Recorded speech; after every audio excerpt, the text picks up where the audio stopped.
Ito malupit, nakaka-proud ano. Isa na namang kababayan natin ano ang ito daw ang kauna-unahang Asian na sumali sa The Voice USA na nanalo. Akalain mo 'yun, 'di ba? Pet Malu, ang galing talaga.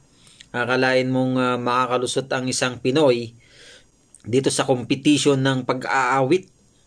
Grabe, ang galing. Panoorin nyo to. Nako, matindi. Talagang, actually, hindi siya nabigyan ng break sa Pilipinas. Sumali to sa tawag ng tanghalan. Pero hindi siya pinalad. Pero dito, ang lupit. Grabe. Talagang, tinaas niya uli ang level ng mga Pinoy sa larangan ng pag-awit. Ito, panoorin natin ano. Ang galing nito. Panoorin nyo to. All smiles, know what it takes to fool this town. Do it till the sun goes down and all through the night time. I put my arm around you, show you how strong I am. Unstoppable. I'm a pusher with no brakes. I'm so powerful.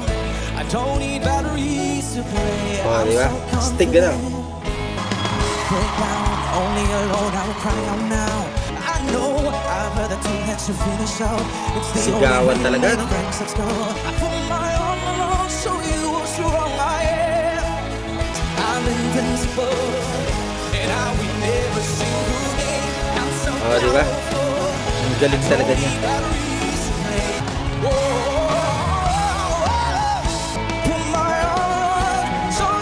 Pinali niya ang kanta eh. I'm a poster with no brakes. I win every single game. Don't need batteries to play. Galing, galing, galing.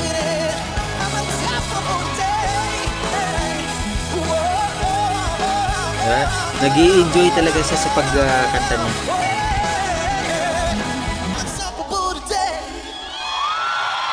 Kung hindi siya nabigyan ng break sa Pilipinas, no, ay dito siya ngayon lalong nakilala.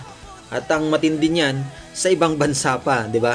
Kaya proud Pinoy tayo diyan, yan. Yan. Maraming salamat sa inyong panonood sa aking maliit na channel at suportahan natin 'to, ano? Si Sofronio Vasquez.